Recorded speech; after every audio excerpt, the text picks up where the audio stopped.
Hello and thanks for joining us. Our discussion today is about women's economic empowerment. Is it a must for politics? Please don't go away.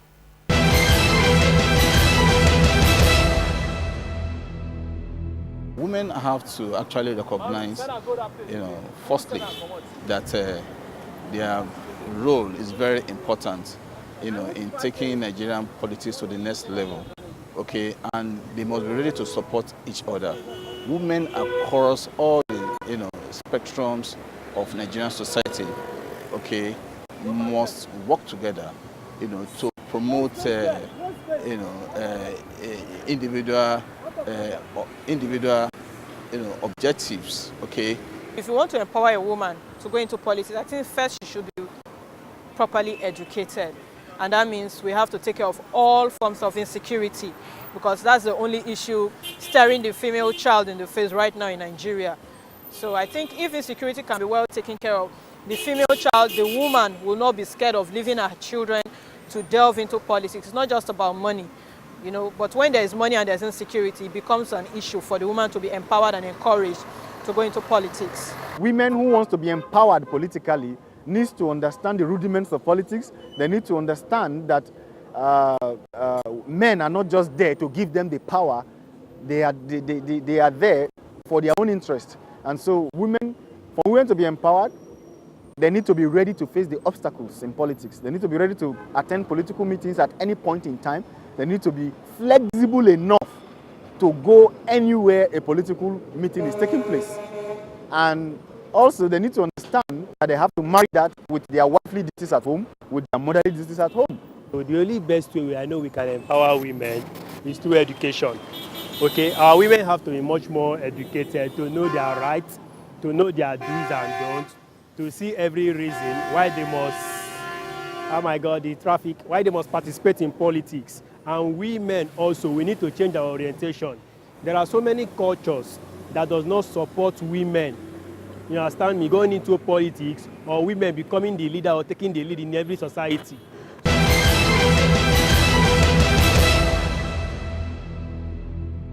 In 1993, the Beijing Platform of Action committed governments and international agencies to ensuring the advancement of women in 12 critical areas, one of which was political participation.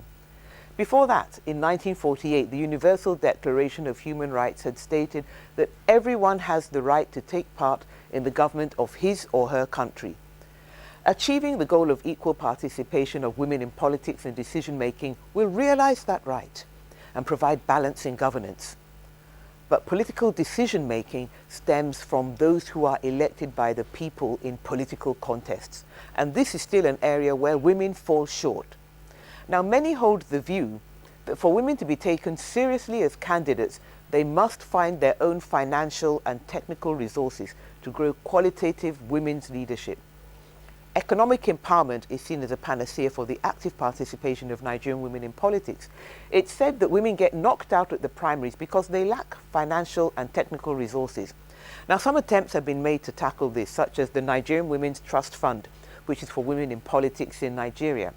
Now, this fund, which is known as the Women's Fund, is not without challenges, as it tries to manage money, women's expectations, and at the same time to ensure that it gives equal opportunities across rural and urban divides, political parties and appointed offices, and corporate governance.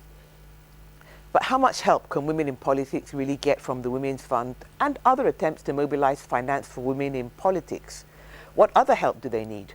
Those are some of the things that we're going to be looking at in today's program, so please don't go away.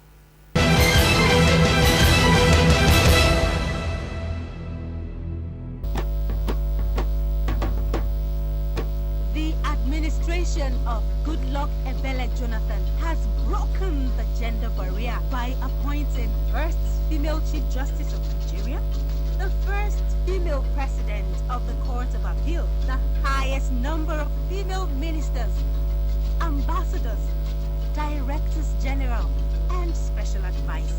Barriers that women have been striving to break for nearly 2 decades have been broken.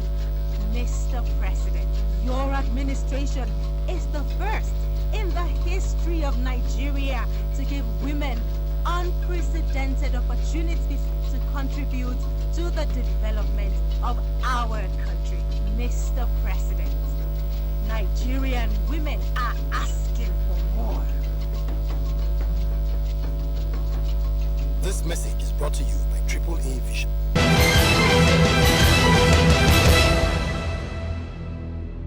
Welcome back.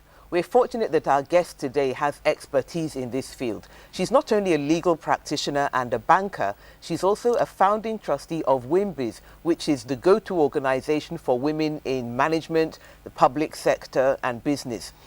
And who knows, she may even have political ambitions of her own.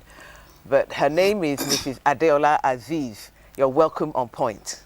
Thank you. I'm delighted to be here, Ayo. I'm glad you're delighted. Look, they say that poverty wears a woman's face. But is that the real reason why women are not making the kind of breakthrough that was expected in politics? In fact, I'm not happy with the use of poverty, but I guess, you know, that is the way it's been seen. Because when you say poverty, basically what we're talking about is the lack of funding for women who want to go into politics. And besides that, it plays a major reason and factor, a limiting factor. Because as you know, women don't command the kind of financial muscle that men have when they plan to go into politics. It's not only rich men who go into politics. How do women attract the kind of funding that poor men are able to attract to realize their own political ambitions? Is it that they don't put themselves forward? They don't put themselves forward. They're risk averse. They don't know how to play the game. They don't do their homework. They also are not able to communicate, to articulate what they want to do in politics. So one of the reasons that we try, or I try to tell women who want to go into politics is you must be extra confident because it's not an easy ride. The political terrain is tough. And you want to play like a man, no, play like a woman, win like a man. Okay? How do you play like a woman and win like a man? We're not saying that you should lose your femininity. We're not saying you should lose your womanness. You're a woman. But a man will respect a woman who knows her onions, who is confident, who can reach out, who can contest, who can compete, who can also articulate her points very well, who is somewhat a little bit fearless. But you're not saying you want to be like a man. You want to come across as if being a woman is not limiting me competing the way you would compete. As long as the terrain is there for all of us, you and I, to compete evenly and equally. So the confidence factor is a problem, and I guess that's why we have organizations or bodies like the Nigerian Women's Trust Fund to help women to know that at least here I'm going address to have those issues. But is the trust fund really, Women's Trust Fund, is it really achieving its objective? How is it working? Nigerian Women's Trust Fund, honestly, is a good one. It's a good one in the sense that it's the only organization that has been founded that is dealing with the financial issues of women who are aspiring to go into politics. As we said earlier, funding is an issue. Now, since that became a factor that must be addressed if we want to achieve 30% female representation by 2015 in the National Assembly, we're far from it, we're 6.7%, right?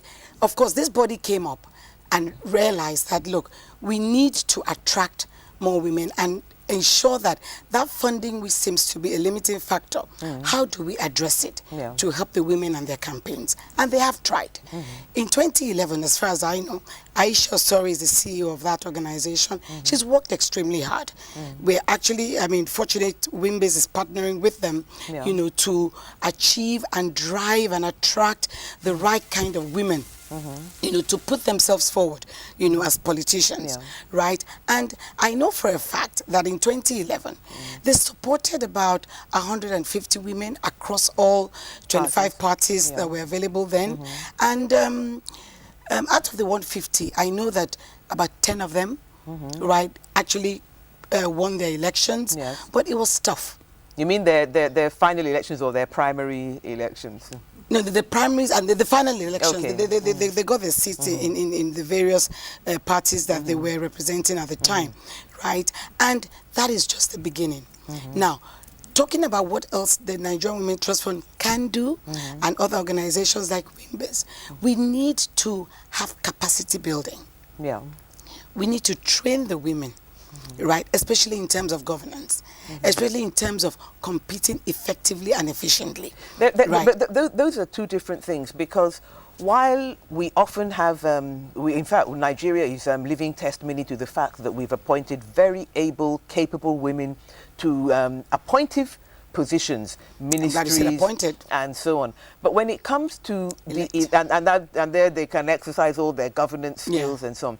But when it comes to the elective positions, then the issue is, how do you compete? And we have many women who will relate to their experiences, even when they win the primaries, how they can be schemed out at the last minute by, quote, money bags or some other factors. Again, women need to learn the art of building consensus.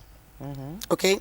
You build consensus, you network, and it's a journey that must start long before the elections come up stage. Now, men dedicate 5-10 years ahead of their time for this. We don't have that luxury of time. Women don't, and we must face that reality. And those are some of the barriers. Now, you talk about the work-life integration or work-life balance. By the time a woman wants to come out and say, I want to go into politics, the woman will tell you, rightfully so, that I want all my children in school, I want them all graduated, I want to put that behind me, so it's just myself and my husband at home, and then I can face that headlong. By the time you're dealing with all of that, other men, several other men have done their homework, right? They've built consensus, they've networked, and we've always said, your network is your net worth, okay? Now, your network is your net worth. Right. Okay. Again, dealing with that and the issue of funding. So by the time the woman is dealing with what she needs to do as a woman, because in politics, whatever success you may think you want to achieve in politics, if your home front is not working right, if your homework is not adequate, if your homework is not seen as a success, there's nothing you want to come and tell the woman populace or to the populace at large, because they'll go back to tell you, what is your homework? What is your home front like? You can't run your home front. How dare you come and talk to us here? So all of that, men don't deal with that. They leave it to their wives and to their women to deal with all of that. So women, it's a double-edged sword. So how do you overcome this? The support of your husband, the support of the male force is extremely important, and men must begin to also appreciate that. We want it to be a level playing field, but having the analysis I just gave it to you, it can be as a level playing field when we have to compete and deal with all the issues that we raise. But having said that, by the time you identify and recognize a woman who has the potential to lead, right, why can't we then say, that woman, let us support her, let us mentor her, let us look for sponsors for her, okay, and have the real will, the genuineness, the sincerity of purpose to carry through, follow it up, and ensure that that woman or several other women that you've identified make a success of it. By the time that the political parties, the government begin to have this refocus and rethinking, that they must take an active role and active participation in ensuring that they're attracting the women who want to come there, and ensuring that some of the times when they have to have these political meetings, because that is another major minus for the women.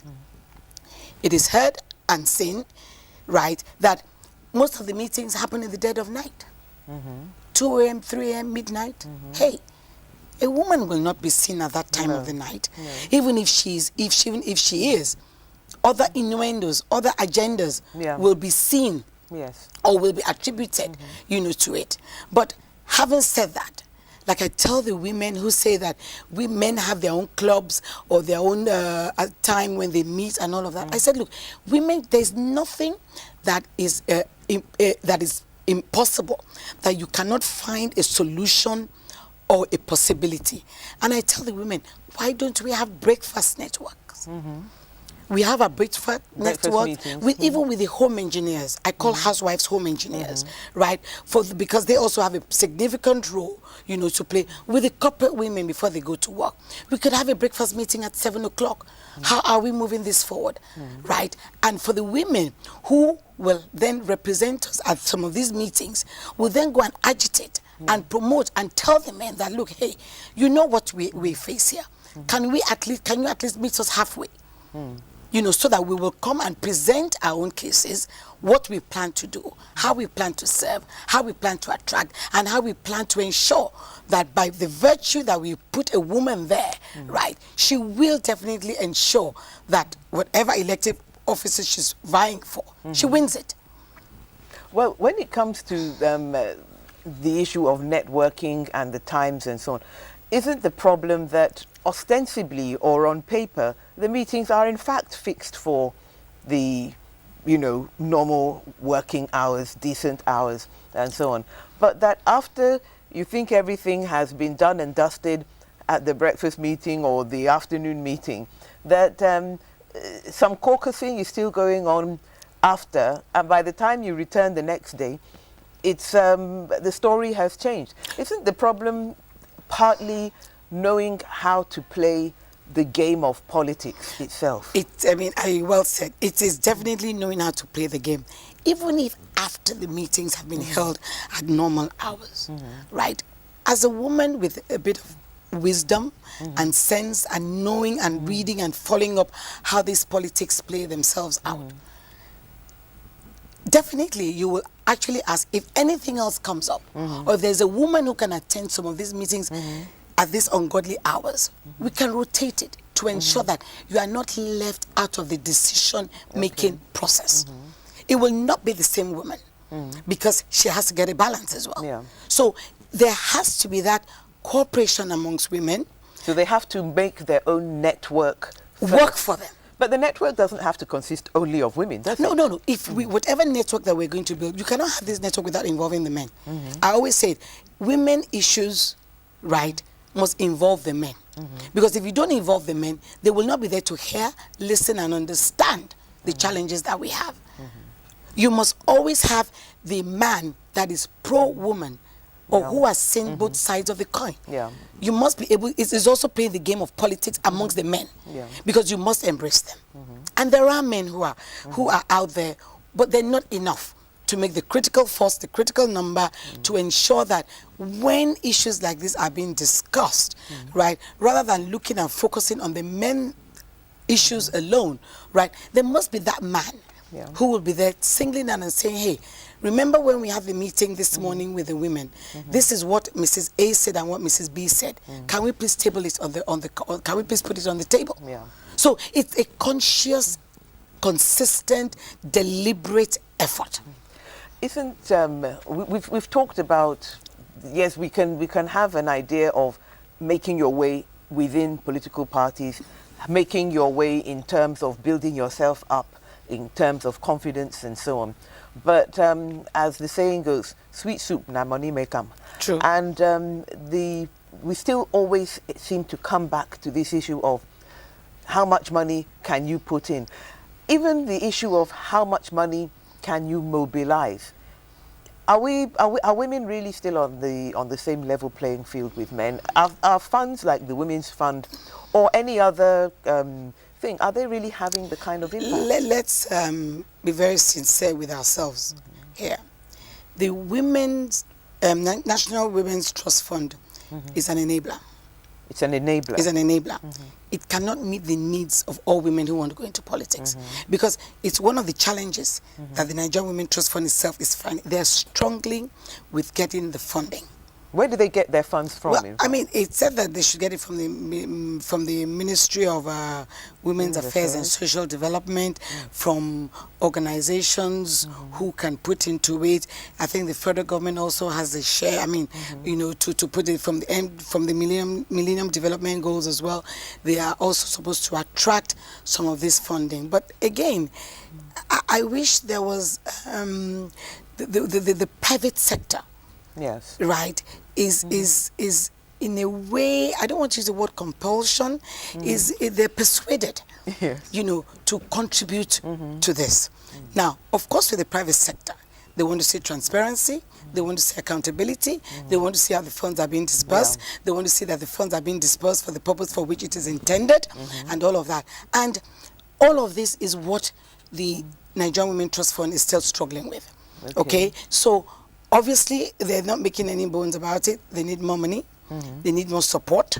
They need more, both international and local, right? But So they are allowed to receive money from overseas?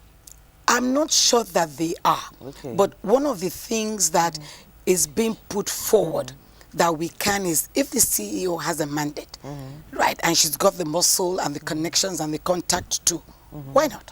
Well, I mean, because you know we have the organizations, these, you know we have regulations in the Constitution about direct contribution to campaigns. Yes. So I suppose that foreign funding could be used for training and other. Yeah, they should get. In fact, the sort of support. It doesn't have to be financial. It could be in terms of technical support. Okay. You know, training, right, exposure, and ensuring that they are also understanding that men are, or other female politicians, international women who are in politics, and how well versed. I mean, let's say, for example, women going into politics. How have they embraced technology? We know how much technology is helping and attributing to campaigns. Twitter, Facebook, Instagram, LinkedIn, and all of that. Now, women must do that. Now, are they equipped to do it? The women who are there. Again, it's one of the things we say is continuous education, is continuous self-training, is continuous awareness of to stay in line with what is trending in politics, so that you stay ahead, if possible, of your peers. And it's it's even more work. If men are putting in 100% of their time, women must put 250% or more. Well, because the first time. 100%, 150% of their time is devoted to work and family. To work and family. So that is one aspect of it. So the other leg of it is then putting themselves a bit more. They must outperform to even be recognized. So a lot of women, again, must go. And then there are women in the private sector, right, who are financially able. Right. We must approach and talk to those women that you may not be interested in politics, but are you interested? But you know, women can contribute political outcomes. in political. But you know that women have a significant role, talent to bring into politics. Whatever it is that you do, you can monitor, you can sponsor. You don't have to take an active part. But if you do, and we know that you're influential, and they know, I mean, it's been seen that you're backing this this candidate, obviously, with your influence and your network, right, what will you do? For you, Ayo, if you're supporting me, for instance, right, with your network and my network, they're going to say, hey, this is a good team. But so we need to see women doing things like that, sponsoring each other, mentoring each other, supporting each other, and encouraging them, because there will be pitfall. There will be pitfall, and women sometimes are not used to, when they fall, to rise up. They can when it comes to entrepreneurs, the family, but with politics, it can be so discouraging that they put all their money, all their energy, and of course, one of the things that women say is that you go there squeaky clean, okay?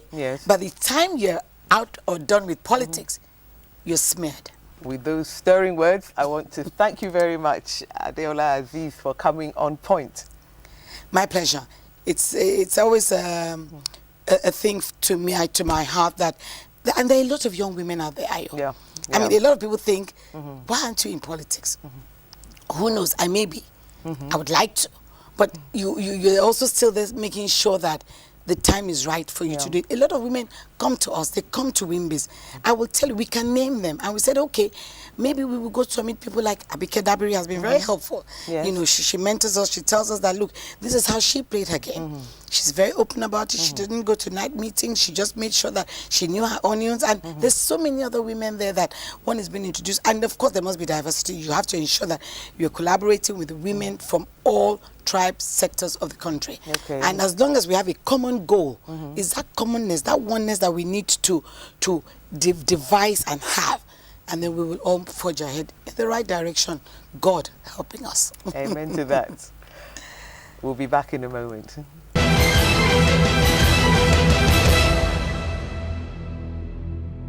So there you have it.